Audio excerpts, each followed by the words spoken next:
Bon, ben maintenant c'est une affaire entendue. Adrien Guillonnet roule bien pour la victoire finale. Après son coup de massue de la veille, le maillot jaune ne craint plus grand-chose. Ses adversaires ont quasiment rendu les armes. Alors on se rabat sur les accessites. Dès le départ de cette étape Basse-Terre-Petit Canal, les premières banderilles entre Salinas et Diego Milan ont surtout pour objectif les points montagne. Maillot quasiment en poche pour le Lamantinois, les deux hommes sont repris au sommet de sa potille par une quinzaine d'éléments parmi lesquels Locatin, Anzola, Carnier, Thomasson, Fuentes, Lamy, Udrit, Nikitin et l'Australien Ben Carman. Sur la route vers Capesterre, la chute d'Antoine Lamy du team YouCube le prive d'une belle aventure, alors que Florent Udrit, coéquipier du maillot jaune, est rappelé près de son leader. À Goyave, les hommes de tête ne sont plus que 10, mais ça ne s'entend pas. Alors Anzola se rend coupable de harcèlement sur Locatin. Monsieur Anzola, vous savez qu'il existe des lois en France contre cela, hein? Non, mais pour ça, avec nous, peut jamais vous blesser. Nous, comme ça, c'est les polices marquées, c'est mes cachés. Locatin va envoyer le dossier au Bamré. À la Gabarre, près de 5 minutes d'avance pour l'échapper. Diego Milan Jiménez est alors virtuel maillot jaune. Adrien Guillonnet met donc ses coéquipiers au travail, mais aussi ceux de Dombrovski et de Promski. À Sainte-Anne, Anzola, Piersga, Salinas, Fuentes et les autres sont toujours en tête, mais ils n'ont plus que 4 minutes d'avance sur le peloton.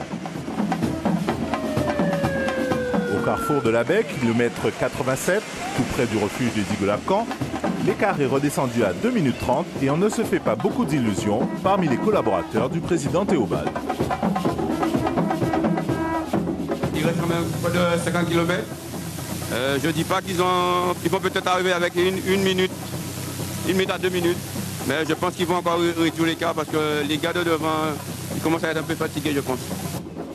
À Petit Canal, lors du premier passage sur la ligne d'arrivée, l'écart n'est plus que de 2 minutes 15 et il reste encore 40 km à parcourir.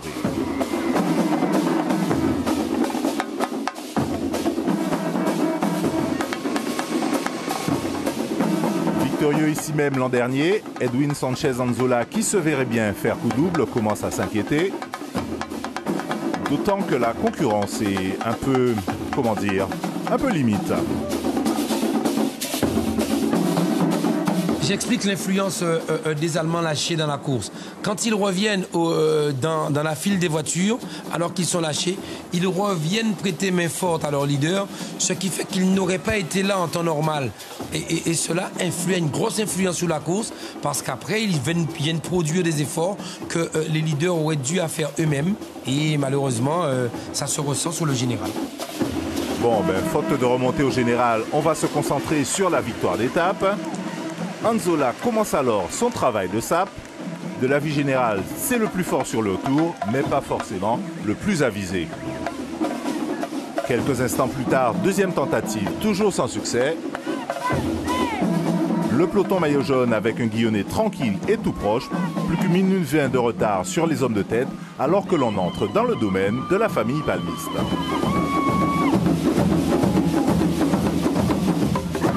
Alors qu'on était 20 côtés, Promski devant, juste derrière lui, Dombrovski, on n'arrive pas à faire une bordure de manière à éliminer le maillot jaune alors qu'il n'est pas collé à la roue. C'est-à-dire qu'il se la joue petit bras.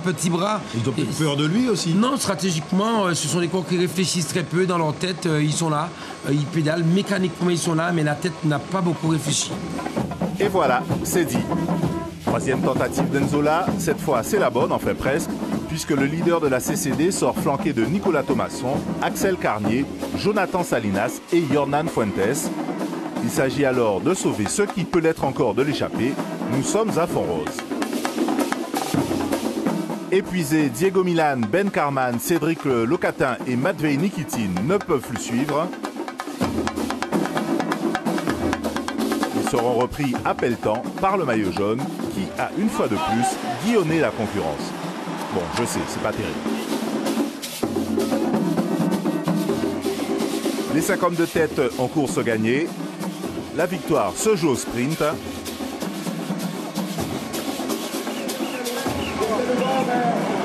Et Et à ce jeu, le meilleur, c'est Adrien Thomasson de la Team Proimo qui s'impose d'une demi-roue devant Fuentes et Salinas.